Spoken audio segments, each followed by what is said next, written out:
meus camaradas. Eu quero pedir primeiro desculpa pelo horário de início, mas absolutamente justificado. Nós tivemos a banca de doutorado do agora professor doutor Marcelo Seger, das 8 da manhã até as 10 para as 2. Então, imagine como que implica o sacrifício. O professor Jacinto está aqui, depois das aulas de ontem, uma banca, enfim, toda uma manhã, temos mais uma jornada de tarde e noite pela frente, que, enfim, só me obriga a renovar o agradecimento dele ter topado, ainda de maneira, imprudente, o fato de ter vindo nos ministrar esse curso tão importante para essa faculdade de Direito, para poder repensar, desde as suas bases epistemológicas, o modo pelo qual ela produz, mais do que isso, ela reproduz um certo tipo de discurso processual penal no Brasil. Passo então a palavra ao professor Jacinto, isso rapidamente, em que a questão urgente volta em seguida, que agora enfrenta, tendo apresentado da maneira mais didática possível as bases epistêmicas do processo penal, vai apresentar o conteúdo que se refere a essa obra extraordinária, que, por autorização dele, eu me comprometo a compartilhar com os senhores, porque isso faz parte do grupo de WhatsApp que nós temos aqui, senão depois eu indico a Tatiana Gasparini, ela vai aparecer por aqui para colocarem o número desse grupo. Compartilho então o texto em PDF, porque realmente é uma obra que é difícil de encontrar, e ficamos à expectativa da segunda edição, de poder ter e ver todo o sentido dessa obra depois de anos de transformação contextual. Então, professor Jacinto, novamente, muito obrigado. Sim, olha só, os heróis da resistência. Já 6 horas de banca. Vamos lá, mais 6, 7 horas de aula com o professor Jacinto.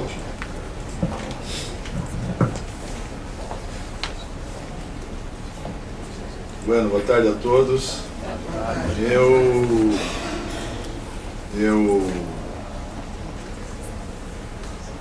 tenho por objetivo, hoje de tarde, trabalhar o máximo que der com justo a questão do conceito de lídio. A ideia é que, como estamos dentro da dogmática, seja alguma coisa mais fácil do que foi ontem. Eu avisei, de qualquer maneira, hoje parece ser mais tranquilo. A ideia de agora trabalhar ali faz sentido na direção daquilo que, digamos, superado a questão da linguagem, superado, digamos, a divisão, a questão dos sistemas, é possível situar a linguagem, o sistema, e agora mergulhar, digamos assim, para dentro do processo para poder analisar a estrutura processual desde um ponto de vista que deu conta da história, deu conta daquilo que se construiu e passar pelos temas que parecem essenciais. Pois este tema aqui, da LIDE, é indiscutivelmente um deles, porque ele dá conta do conteúdo do processo. E, desde logo, eu falei disso ontem mesmo, a questão da autonomia do processo e da instrumentalidade do processo diz diretamente como fato de alguma coisa que trabalha uma estrutura própria, e aí a autonomia, não é? Mesmo porque todo mundo deve ter presente, muito presente mesmo, principalmente em função disso que nós estamos discutindo aqui, que a autonomia do processo é alguma coisa que vem do processo penal, quando eu falar de processos. A autonomia do processo é alguma coisa que vem em função do direito penal. O processo penal sempre foi, digamos, um apêndice do processo do direito penal. Matéria de processo era matéria de atuação prática do direito penal. É por isso que a legislação, toda a legislação antiga, era uma legislação voltada para o direito penal.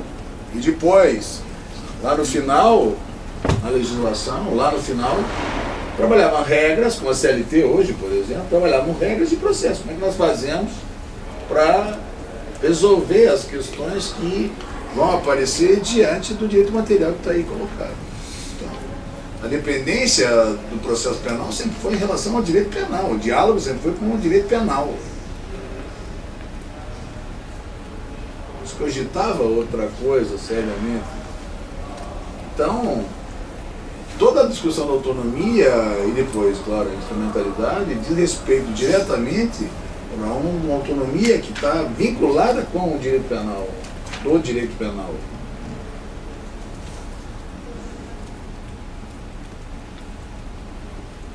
Então é verdadeiro isso que algumas escolas até hoje, os professores trabalham a matéria indistintamente. Coimbra é um exemplo clássico disso. Os professores de penal dão aula de processo penal, dependendo da situação, os mais velhos não querem saber disso. É uma maneira que na aula de criminologia eles dão aula na área. Por isso que o sujeito genial, que nem o Figueiredo Dias, por exemplo, tem um curso, que eu acho que é um primor, porque é um primor de verdade, né? Um curso de 74, mas que está vivo até hoje, muito vivo até hoje para nós, mais do que nunca hoje, né, para nós. E, no entanto, o Figueiredo Dias é um dos grandes penalistas do mundo hoje. Tem penalista que fez a revisão do livro do Roxin. Eu encontrar com ele está fazendo a revisão do livro do Roxin. O Roxin me pediu para fazer a revisão do livro dele, né? Você não pede para fazer a revisão do teu livro. Trabalho daquele porte, daquele fôlego, se o cara é um mané, né? Um Zé, ao contrário. O sujeito é um peso, né? O cara vai fazer a revisão e vai me dizer o que eu tenho que arrumar, o que eu não tenho que arrumar. Então, isso dá para ver em algumas coisas, dentre elas a inveja que alguns alemães têm dele, Figueiredo Dias. Isso mostra o que eu estou falando. Esses caras, ele, por exemplo, tem um livro de processo penal que onde está a matriz disso? No fato de darem aula da mesma disciplina. É só pensar que isso acontecia na Itália e que acontecia na Europa toda, mas acontecia na Itália e que, por exemplo, a primeira cátedra de Roma só foi criada em 1938 por Mussolini para dar para o advogado dele, que era Vincenzo Manzini. Isso mostra duas coisas, né? Que foi em 1938, que tanto estava ali no pé da guerra, é alguma coisa que você toca com a mão, depois quem era Vincenzo Manzini. Cada vez que eu nego cito grande Manzini aqui, qualquer coisa desse jeito, me dá urticária, porque só pensar quem era o sacana do cara e por que o sacana do cara pensava as coisas que pensava, do jeito que pensava, da forma como pensava. A matriz de pensamento do cara era exatamente essa.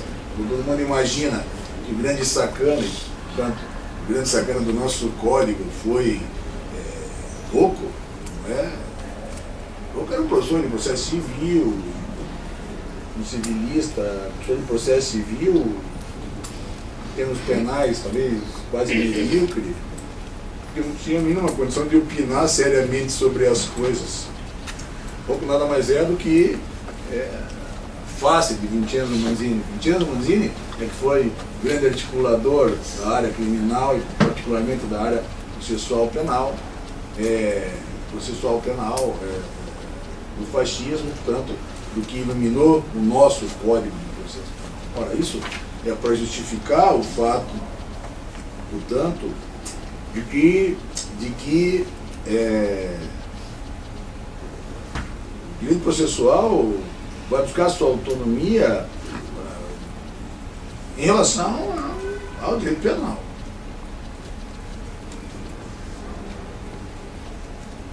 Lá atrás, quem pensava os campos do processo não tinha nem muita ideia disso, não era bem assim. Não vai aparecer com, digamos, com um vício, algo do gênero. Difícil as pessoas que mudavam de campo, era difícil esse tipo de coisa. E o palco de discussão, até porque era uma unidade de direito penal, processo penal, estava ali interno, não é, interno, as discussões eram ali situadas internamente, então a polêmica era entre os penalistas, vamos dizer. Não é? Eles diziam tanto quanto a medicina e a odontologia, né, que para eles continua tudo. Odontologia, agora eu nem sei como é que tá, parece que eles iam aliviar isso, mas eu, pelo menos quando morei em Roma, dentista era uma especialidade da medicina, quando o cara estudava medicina, depois fazia um braço lá, um ano, fazia uma especialidade, fazia odontologia. O negócio era um horror, por isso que você vê filme italiano, tá dizendo aqueles banguela, o negócio era um horror. Eu me lembro dos amigos da embaixada do Brasil, eles faziam questão de vir ao Brasil, valia mais a pena, porque além de ser caríssimo, era uma porcaria, então eles vinham ao Brasil para tratar de dente aqui. Ou seja, essa questão da unidade, quer dizer, alguma coisa que do rompimento disso, né, de como romper isso. Tudo isso para justificar o fato de que o processual tem autonomia justo porque tem regras próprias, tem uma estrutura jurídica própria, o regulamento está voltado por um ambiente, por um destino muito destinado a regular alguma coisa que lá na matriz é muito distinto do direito penal, não é? Se o direito penal dá conta da vida em relação, se o direito penal dá conta de um espaço da vida em relação, e como eu disse ontem, maneja valores e diz com lícito e com ilícito, isso é uma coisa que, em vez de ter a preocupação, quando se trabalha com direito processual penal, não é basicamente isso. Quando isso acontece no processo penal, por exemplo, o juiz vendeu uma sentença, isso é alguma coisa que você vai pensar, não é, em tratar de fazer uma comunicação de crime para que seja apurado isso pela autoridade competente. Você não pensa diretamente nas consequências, ainda que tenha consequências, evidentemente aqui, em face da situação como tal. O processo não é pensado assim, porque a matriz do pensamento voltada para valores que dizem o lícito e ilícito é tipicamente penal. No processo não se pensa assim. Dificilmente você imagina uma sentença ou pensa uma sentença a partir de uma matriz que diga com lícito e ilícito. Quando se pensa, a sentença está sempre voltada para a estrutura do ato, portanto, a estrutura do ato processual, se ele é válido ou não, se é admissível, se não é admissível, se é eficaz ou ineficaz, o que bota uma diferença entre validade e inexistência. Mas você veja como é significativo da epistemologia no processo, né? Como você pensa ele? Você pensa ele desde esse viés, porque a estrutura normativa agita valores que dizem respeito a um outro padrão, a um outro binário, vamos dizer, que não seja o lícito e ilícito. Então isso, digamos, essa marca é que propicia a separação. Não é só o fato de ter um regulamento próprio, que esse regulamento diz respeito a alguma coisa, a algum objeto que é distinto daquele objeto que eles lá trabalham a partir de licitude e ilicitude, em torno do qual vai pensado as coisas que agita o direito penal. Tanta verdade que a visão analítica é simplesmente lá uma forma de como você trabalha justiça e ilicitude. Então, para saber a extensão que pode ter e a forma como você classifica aquilo de modo a pensar, né, que a ação deve ser típica, que a ação deve ser ilícita, culpável. Não pensamos assim. Não pensamos assim, viram ontem que eu disse, é tudo linguagem. Nós não pensamos a linguagem na estrutura, porque como o ato que aparece, nós não pensamos que é ilícito. Até podemos pensar, o juiz que vendeu a sentença, até pode pensar, mas quando você pensa nisso, já pensa lá. É como se você passasse a ser que pensasse pelo lado de lá. Você me fala um negócio desse, a primeira coisa que me vem à cabeça é a validade desse ato, de modo a saber se ele é rígido ou não é rígido, de modo a poder pensá-la como inadmissível e excluí-lo, não é? Excluir a ele do processo com as consequências que possa ter. Se anula só a ele, se estende os efeitos para anular tudo ou mais. Ora, isso estabelece, digamos, um padrão de autonomia necessária, porque é um modo de pensar distinto, marca uma respeitabilidade por aquilo que se faz, e caracteriza o processo penal por uma instrumentalidade que, independente da forma como você pense, eu tenho visto muito isso porque é palco de muita crítica à instrumentalidade do processo, nós sabemos disso, e está, dentre outras coisas, na base de discussão da serventia, de uma teoria geral ou não. Isso não consegue, digamos, retirar, apagar a importância do fato de que o processo, em pese autônomo, tenha uma razão de ser em si. Isso é alguma coisa a ser pensada de verdade, não é? Porque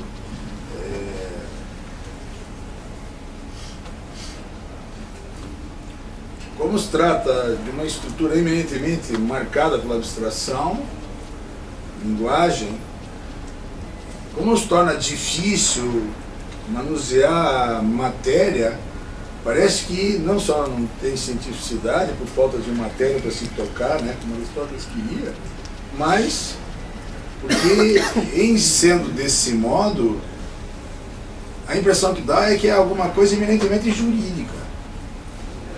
Portanto, a gente vê isso com algumas consequências sérias na estrutura processual. Se você tem uma matéria séria de processo,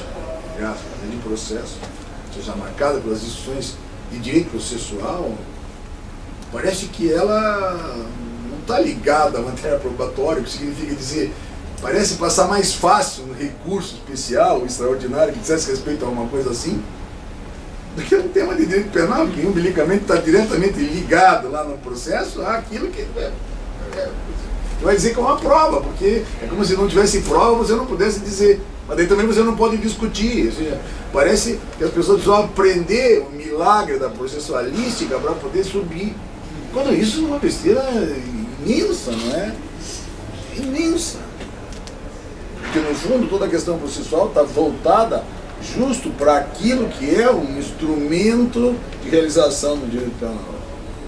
Agora, se há alguma coisa nos conceitos de direito processual que ninguém desconhece, não é? E ninguém pode desconhecer, está ligado ao fato de que, seja lá quem for, seja lá como se conceitue, não há como deixar fora de conceituar o fato de que se trata de um mecanismo, de um meio, de um modo, de um instrumento pelo qual se vai realizar o direito penal.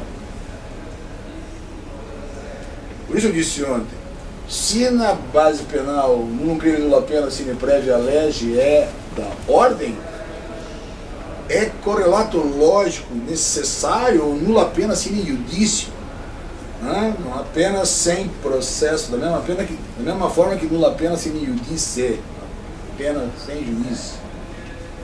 Isso é absolutamente fundamental, não fosse, enfim, não fosse regra constitucional. Porque vejam, é isso que faz que o direito penal e o processo penal tenham, como diz o Figueiredo Dias, de novo com razão, uma mútua relação de complementariedade funcional. É como se, para se realizar, ele dependa do processo. O processo existe justo para propiciar isso. Em que pese a autonomia. Isso parece brincadeira, mas não é. Parece pouco sério, mas não é. Parece uma matéria introdutória que não tem importância, mas não é. Cada vez que um penalista pensa no direito penal, digamos assim, como um fim em si mesmo, não raro acaba trombando com a realidade do processo, onde as coisas em geral não se passam bem como estão idealizadas. Por isso, não sei se vocês já perceberam isso, mas é por isso que, com muita frequência, os estrangeiros que vêm para cá começam a ter contato primeiro com a nossa realidade, como as coisas se passam aqui, escambau, com muita frequência eles não acreditam no que a gente fala para eles, do que faz o juiz X em relação ao caso Y. Né? Você conta para ele que o juiz de Cascavel fez uma portaria, né? Esse ato falho desses dias atrás, fizeram uma portaria em Brasília que chamaram, esqueceram, bateram errado, o troço foi porcaria. Aí viralizou o troço, porque o ato falho que denuncia a verdade da coisa. Enfim, começa toda a sacanagem. Né? Mas os estrangeiros não acreditam. Se fala para eles, eles não acreditam. Eles não acreditam. É por isso que a resposta do mundo, em face disso tudo que está acontecendo no Brasil, e particularmente na justiça, Lava Jato, não sei o que o mundo fala da gente é de uma barbárie que na cabeça deles não aparece. O que o Ferraioli escreveu, sabe, o prefeito Ibanes, enfim, o que os estrangeiros têm falado das coisas que acontecem aqui é porque eles não conseguem acreditar. Nesse ponto de vista, vejam, o direito penal está à mercê, não é? À mercê do processo, que não é alguma coisa planejada para se realizar por si em si. Por isso aquela divisão de ontem está aqui ainda, a mulher falou aqui. Você viu 2 vezes ontem que bosta. Ah, é?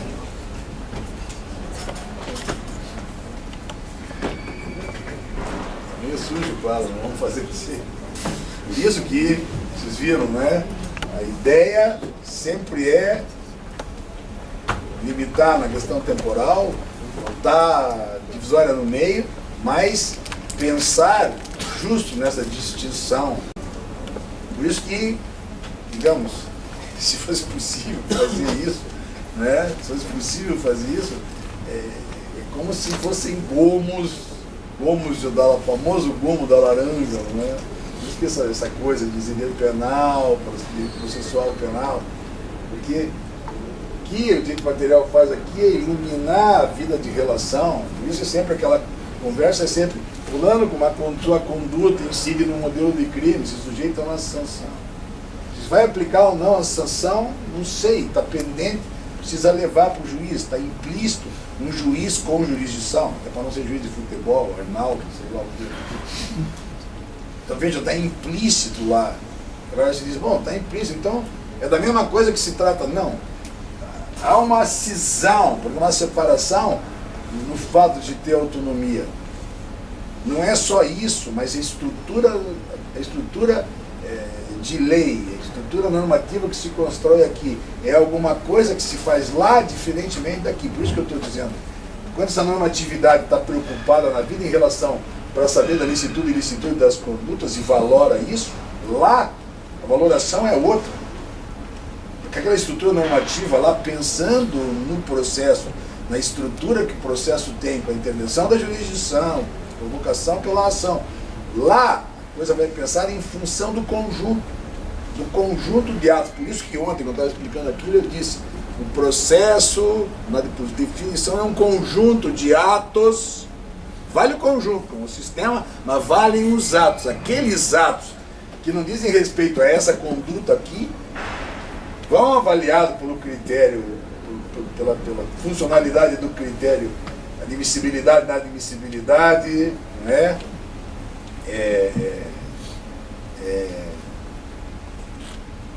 Existência e inexistência, né? Eficácia e ineficácia. Porque é justo isso que demarca a visão que se tem do controle que se tem dos atos que lá estão. Agora, isso que eu estou dizendo isso não apaga o fato, isso não exclui o fato, não apaga o fato de que ele é instrumental. Quando eu digo que ele não tem uma razão em si, pensem, é porque a estrutura processual toda essa que está montada aqui, não é? A partir dos fundamentos, se estruturam fundamentos teóricos que dão conta dessa trilogia fundamental: ação, jurisdição, processo, que é toda a base teórica com a qual se joga aqui dentro.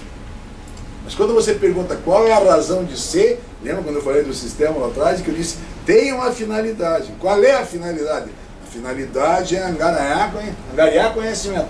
Angariar conhecimento para quê? Para acertar um determinado caso penal.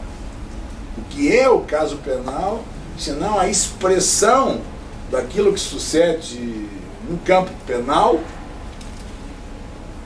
sobre a possibilidade de se aplicar ou não a sanção penal. Que se não pode aplicar aqui. Se tem alguma coisa de absolutamente fundamental aqui, básico, elementar, é de que se não resolve a sanção penal na esfera material. Como se você dissesse, não tem acerto sobre a pena. Ninguém é punido porque se acerta sobre a pena. Estão entendendo o que eu estou falando, né? Do que eu estou falando. Né? O próximo passo agora era exatamente dizer o que vocês estão pensando. Que toda a estrutura, veja, toda a estrutura teórica com a qual nós estudamos, nós aprendemos, é que de fato assim não pode. Sabem por que não pode? Porque dentre as condutas que se valora negativamente, o que se desvalora, uma delas, e talvez uma das mais relevantes, embora não seja relevante do ponto de vista de ofensa a um bem jurídico, XY, blá blá blá blá, uma das mais relevantes é o fato de que o direito penal aqui diz para a sociedade, diz para quem está lá na sociedade, de que não pode fazer justiça com as próprias mãos. Se você quiser punir, você tem que levar o juiz, para que ele possa, esse caso que você leva, processar o caso na forma como deve fazer, respeitando as regras, contraditório, ampla defesa, etc. e tal, e aí sim, acertando o caso, não é? Se positivamente condenar, e se for o caso, mandar punir, ou punir executando a pena, mandar executar a pena. É inimaginável fora desse espaço. Por quê? Porque esse é o espaço pelo qual nós, historicamente, desde a Constituição, da base moderna pelo menos, né, caímos fora, digamos assim, da realização do processo secundário, da normatividade penal, para poder atribuir ao Estado a missão. Como se nós, individualmente, tivéssemos acertado de que para, digamos, uma vida em sociedade que não reproduza a violência e não reproduza a violência de uma maneira tal a se pouco autodestruir, para que nós não devemos permitir que se execute a própria sanção. Lembra que eu contei da Islândia? Misturando a Islândia aqui, estive agora na Islândia e eles tinham o primeiro parlamento do mundo dos caras, etc. E tal. Então, quando eles constituíram o parlamento por volta de 1930, eles não tinham escrita. Existia o islandês só vem depois quando a Igreja Católica chega e começa a trabalhar a escrita, eles constituem o islandês. Mas eles constituem o primeiro parlamento do mundo, está lá até agora. E para poder, digamos, ter uma vida de gente que não fosse tudo viking, eles se matavam entre eles iam acabar. Então vai chegar uma hora que não, para. Nós precisamos viver em paz. Nós fazemos para viver em paz, não tinha executivo. Então o que fazemos para viver em paz? Constituem regras, mas não temos escrita. Então cria uma figura de um law speaker, não é? Ou seja, alguém que é repositório dessas regras.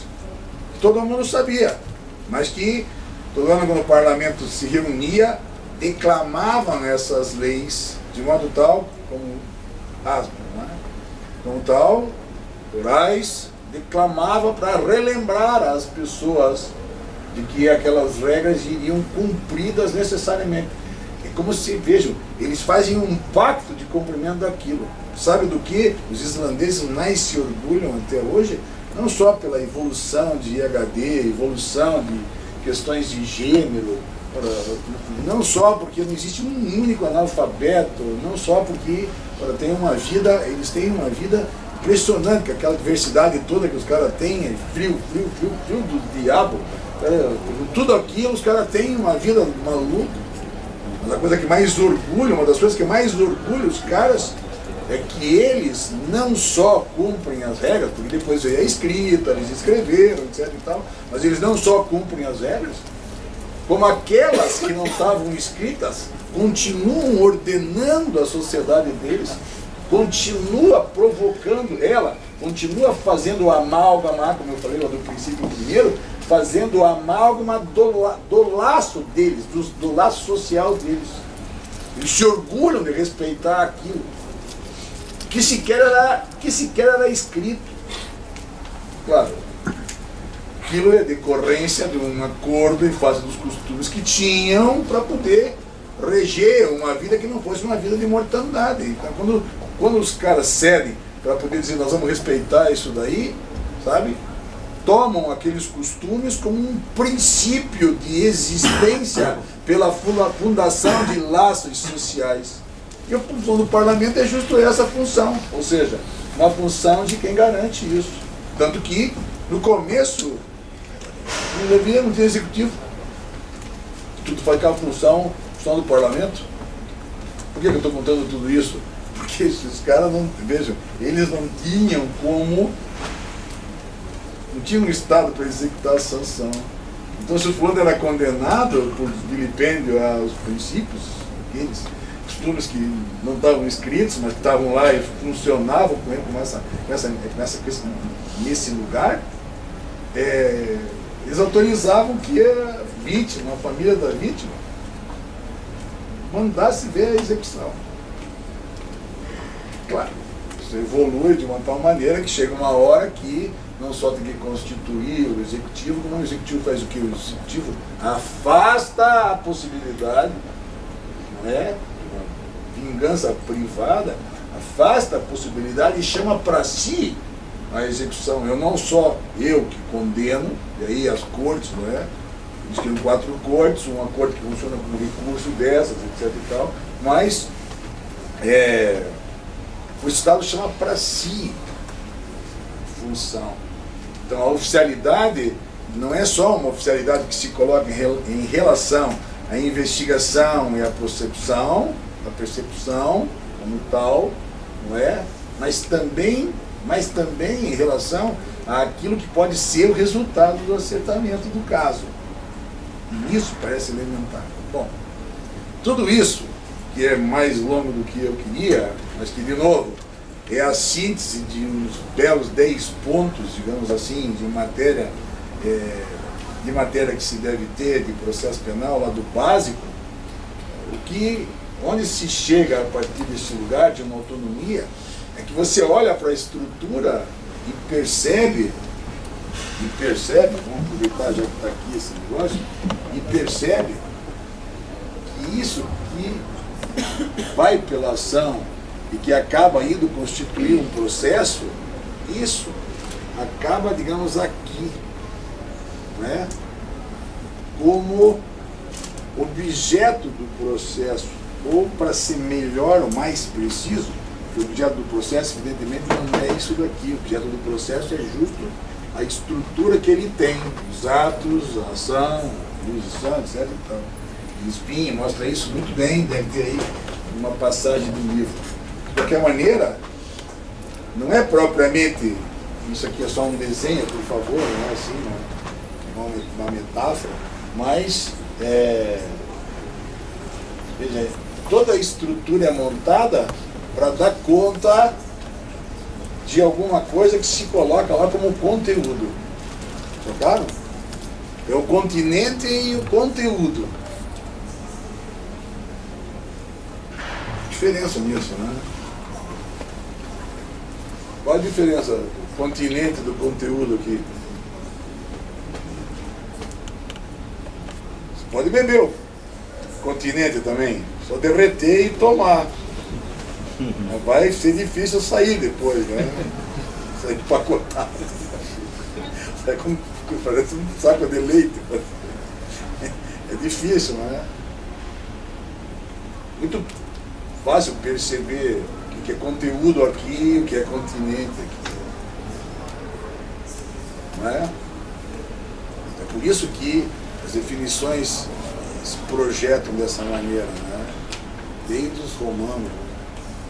Por quê? Porque a ideia de um processo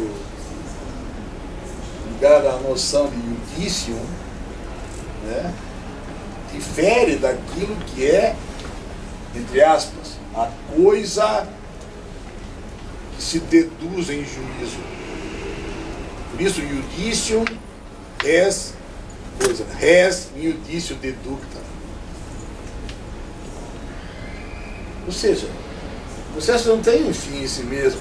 É por isso que, percebam, se lá pelas tantas não dá mais para punir, você extinguiu a punibilidade. Prescreveu, o processo está lá. Ele deve declarar a extinção da punibilidade. Mas ele declara a extinção da punibilidade não porque é legal, é porque se a extinção da punibilidade decorre com o tempo, por exemplo, pode ser outras causas, mas em geral o tempo, não é? Se decorre com o tempo, passado o tempo, extinguiu. É que nem na uva do capião. Passado o tempo, extinguiu. Por isso que a decisão é decisão declaratória. Tá certo? Ele declara. Ele declara extinta a punibilidade e extingue o processo. Mas por que ele extingue o processo? Por que ele não deixa lá o processo? Não tinha os autos, né? Aquele calhamaço de papel, assim. Por que ele extingue e manda arquivar? Porque não faz sentido ele ir sozinho, sem conteúdo. É como se você subtraísse o conteúdo daí. Vou dizer uma frase agora que eu não devia dizer agora. Mas vamos dizer que é tão propício dizer agora porque a distinção aqui propicia isso. Percebam?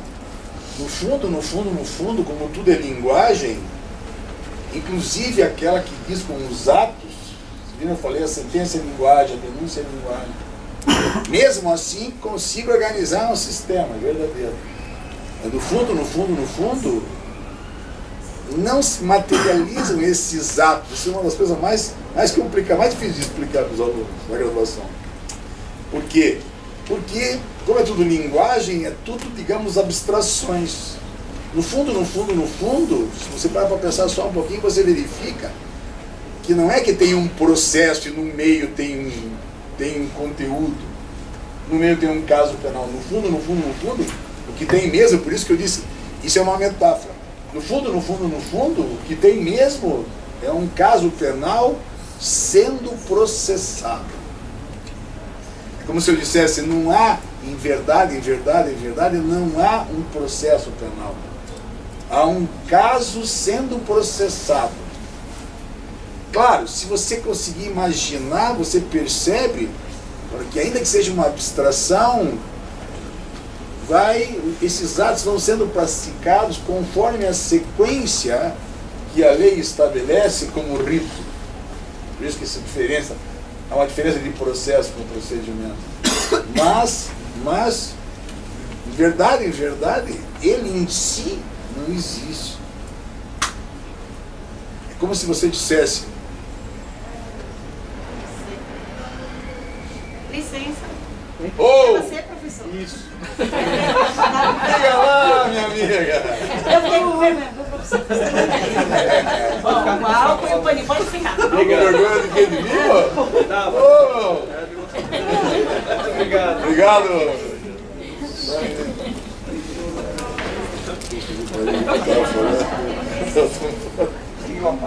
Não.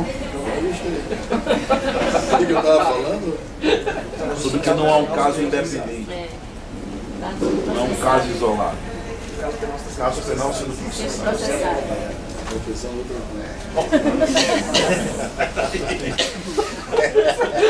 Consciente. Ainda estou conversando com aquele bife parmegiano. Tá aqui assim. Não.